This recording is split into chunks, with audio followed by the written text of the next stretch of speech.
President Trump is increasingly comfortable with the use of force, using force selectively, as he has done in Iran and in Venezuela, and as he has threatened to do in Mexico and Cuba, maybe even Greenland.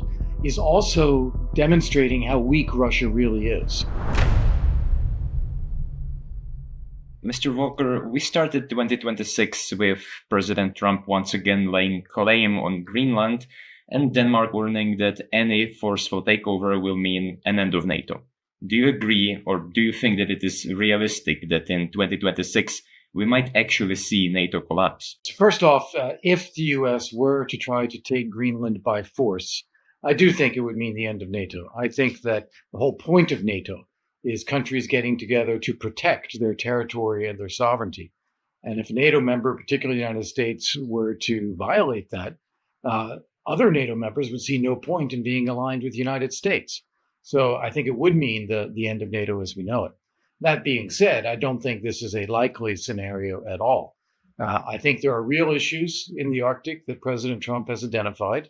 The absence of a lot of security investment, the presence of China, Russia, and others increasingly, and the challenges resulting from space and geography as well, including those of climate change as well.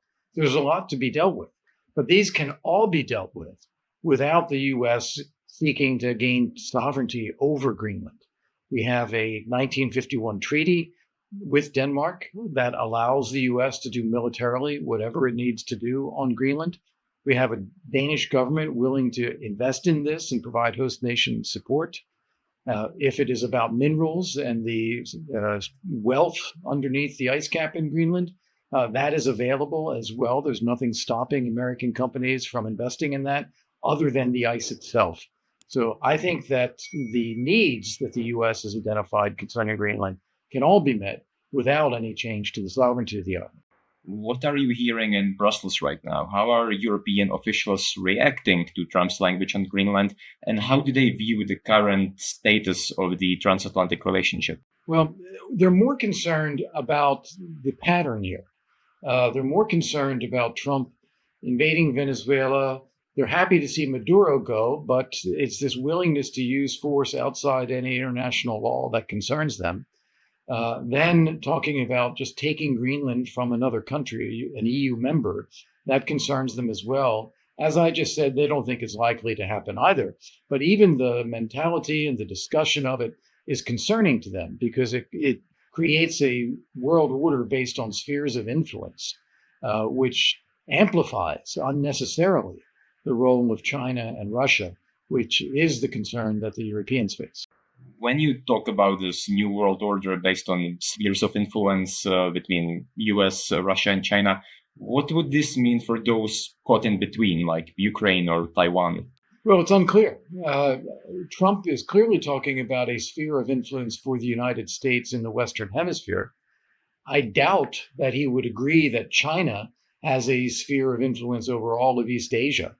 I think there's a lot of American pushback on China's presence and hegemony there. Same with Iran in the Middle East. And so it's unclear how he's going to deal with Putin and Putin's claims that he has a sphere of influence in Europe to include not only Ukraine, but also members of NATO and the EU. So we have not seen thus far President Trump really willing to push back hard on Vladimir Putin's regional ambitions. But I think we've gotten closer to that point, and I hope that rather than conceding that Ukraine is part of Russia's sphere of influence, he would begin to put pressure on Russia to get them to stop the war. Since we've seen these more forceful steps by the US on the international scene, like Venezuela, as we speak, there are rumors about potential strikes in Iran, for example. Do you think that this means that the US might actually get more forceful with Moscow as well? I think it is a discernible pattern that President Trump is increasingly comfortable with the use of force. Remember, in his first term and during his campaign, he was rather reluctant to use force for the fear of keeping the U.S. involved in what he calls forever wars. But now, using force selectively, as he has done in Iran and in Venezuela, and as he has threatened to do in Mexico and Cuba, maybe even Greenland, he's increasingly comfortable with the use of force. He's also demonstrating how weak Russia really is. Russia's ally, Nicolas Maduro, is gone and in prison. Russia's ally, Iran, may actually be going through a regime change. Russia's ally in Syria is gone, and its military presence in Syria also largely gone. So Russia's global position is being severely diminished at the moment. And I think Trump sees that as well, and he's even commented on it. So it may be that he would feel that he has more capability, more military options to support Ukraine and to push Russia back. I certainly hope that's the way he's looking at things, because in fact, Putin is in a much weaker position than he has been at any time since he started the full-scale invasion. Going back to the topic of Europe, do you think that the European governments still see the US as a reliable security partner? I think that they have a lot of doubts now. They think the US is an essential security partner, and they want to continue to try to engage the US and work out common approaches. But they find the US very volatile right now, and they're unsure of how President Trump will react in any given circumstance. Do you think we are looking at only some kind of temporary crisis in the Western alliance, or is this something deeper, some kind of long-term shift that we haven't seen before? I think it's a little bit of both. Mostly it's the short term. Mostly it is President Trump. They don't like the way he does things. They don't like his style. They recognize that some of the things he has done have been good. For instance, getting NATO to spend 5% of GDP on defense. That's a positive step. Getting rid of Maduro, I think overall they see that as positive. The Gaza peace agreements, they like that. But they are concerned. As for the long term, however, I think they still see civilizational alignment between the US and Europe. We are free-loving people. We are democracies. We believe in the rule of law, human rights as societies. And so they see President Trump as a bit of an outlier. The one area where I would say there is continuity between President Trump and predecessors, particularly President Obama, is a desire to de-emphasize Europe and increase the priority we place on Asia. This is something that President Obama was very explicit about, President Trump as well. That is a long-term trend. And as both President Trump and President Obama have said, it's not about abandoning Europe, but it is about rebalancing the alliance so Europe takes more of a lead on European security. What do you think that, looking short term, what would a growing rift between Europe and the US mean for the Western support for Ukraine and for peace talks? For example, now we have discussions about providing security guarantees to Ukraine, and the US is expected to play a key role in this. I would argue, Martin, that over the past 6 months, the US, European, and Ukrainian positions have come more and more into alignment. So rather than drifting apart, I think that the US and Ukraine are very closely aligned, as well as with our European allies. So I don't see the big rift there. The fact that EU members or NATO members are talking about a coalition of the willing, providing some security guarantees and presence in Ukraine following a ceasefire, this is viewed very positively in Washington. This is seen as Europe taking the kind of responsibility that the US wants. And for Ukraine to be willing to accept a ceasefire as is, rather than militarily taking back all of the territory and just having a claim on it for the future, that is seen as a major concession by Ukraine. And so I think that there is much closer alignment. The problem, of course, is that Vladimir Putin has not moved his position at all, continues to demand absolutely everything from Ukraine and Europe. And we have not yet put sufficient pressure on Putin to make him want to ceasefire.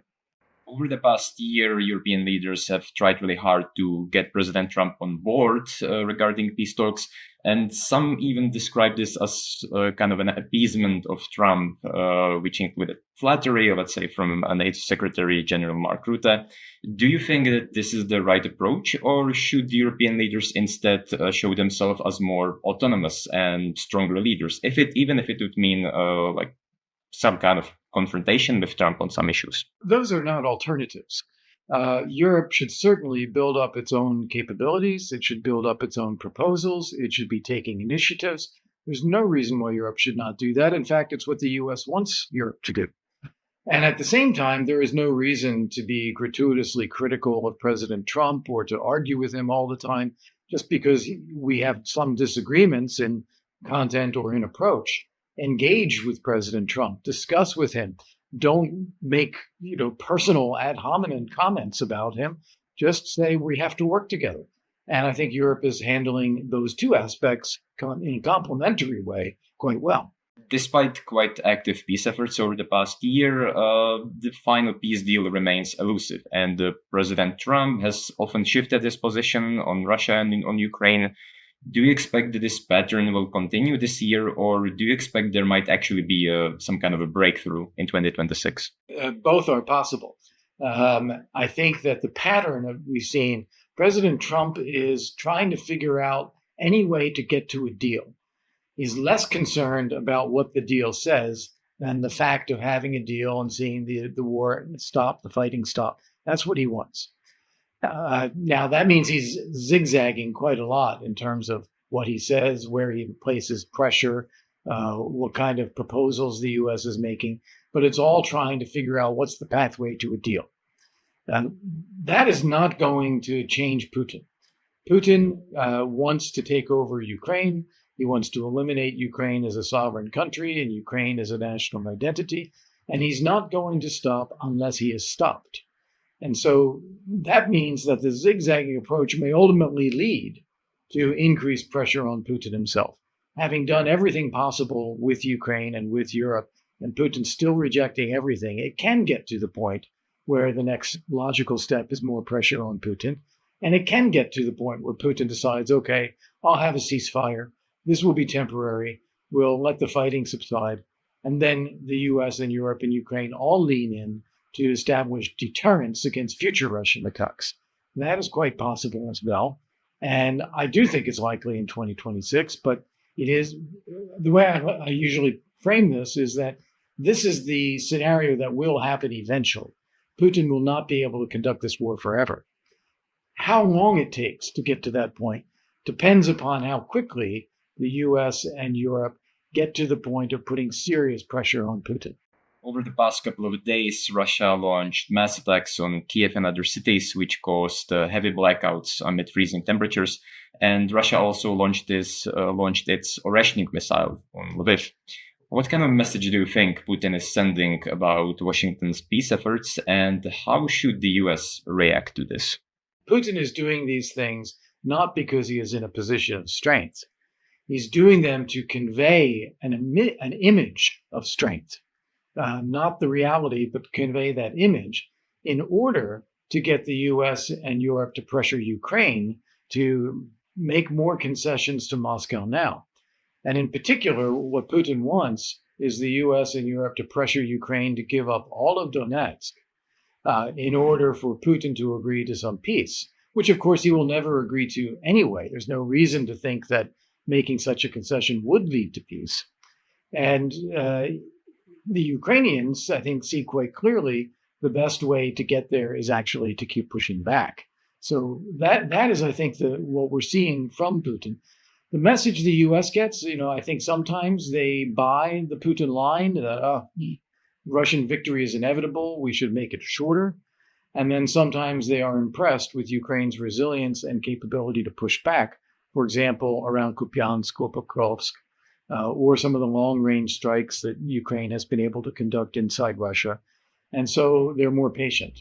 And how this plays out, as we were just saying, it's going to take some time for the U.S. to try everything before they get to the point of saying that Putin will not agree to anything, and we actually have to increase the pressure. Hi, this is Martin. I'm a reporter at the Kyiv Independent's National Desk. I write about European and international politics. I really hope you enjoyed this interview, and if you want to stay on top of the latest news on Ukraine, please consider subscribing to our YouTube channel. Also, if you want to support our work, you can join our paying community of members. You can follow the link in the description below.